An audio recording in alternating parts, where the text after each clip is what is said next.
Political operatives are trying every trick in the book to prevent African Americans from voting. They are? Blacks are being stopped from voting? Bernie Sanders says African American youths are especially victimized and America should spend another $1 trillion to get them jobs and education.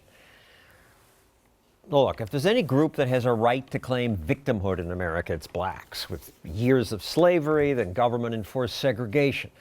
But Kira Davis of the National Sentinel says blacks don't need special help from government. But they don't? You don't? Shockingly, we can actually take care of ourselves. Black culture is probably one of the strongest cultures in America, and there's a good case to be made that we're one of the purest forms of real American culture. Black culture has become pop culture these days. This is how, you got everything. Everything. We have everything.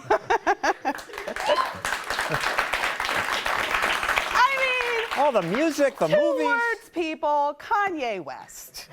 Need I say more? No, listen, John, here's my point. My point is that black people in this country have literally built America on our backs. We came from nothing. We are the people who had nothing, demanded the right to have what was constitutionally guaranteed, got that, marched, got the right to vote, got the right to work where we want, eat where we want, marry who we want. We did that ourselves.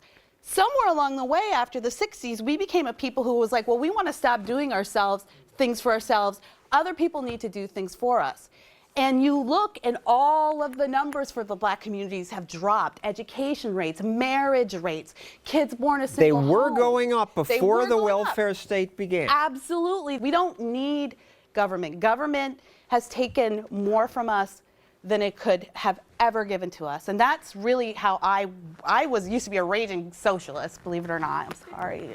But that's how I went. I saw the policies. What, you just saw the problems and I did. woke up? I got the opportunity to serve my community, and I ran an after-school program in the inner city.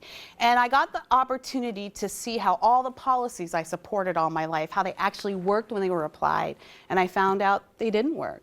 We've become victims to the government when the government was supposed to be helping us be self-sufficient. Let's look at this one graph that gives an example of what you're talking about. How many women have babies out of wedlock when they're young? Since the welfare state began, fewer than 8% of unmarried minority, or before the welfare state began, fewer than 8% had babies. Then welfare began. Lyndon Johnson declared war on poverty. He's going to fix it. 10 years later, the number of single-teen moms shot up to 25%. And at that point, the label on the graph changes because government changed its category to black from non-white.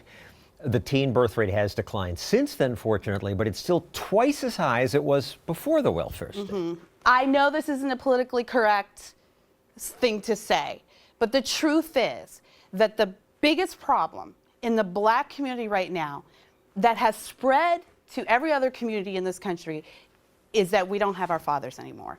It's growing in the white community, too. It is growing in the white, and that is directly related to that statistic, John, that you just talked about, how when kids were being born more into two-parent homes, not to teenage mothers, their rates of success skyrocketed.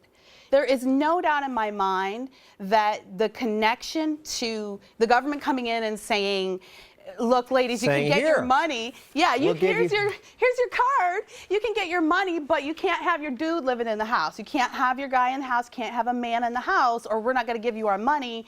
Boom, government comes in, is the father, and I'm sorry, but government is a really crappy dad. What about Hillary Clinton's point at the beginning of this segment? Political operatives are preventing blacks from voting. My 80-year-old aunt was born without a birth certificate. She has a driver's license, she votes, she works, she has a bank account. You know why? Because she likes to live in America. She likes to get her check and cash it at the bank. She likes to get her prescription at the doctor. So she figured out a way to get her ID. She's 80. Anybody else who cannot get, in California, illegal immigrants are getting IDs. If you can't figure out to get a way to get an ID in this country, that's your problem, not mine.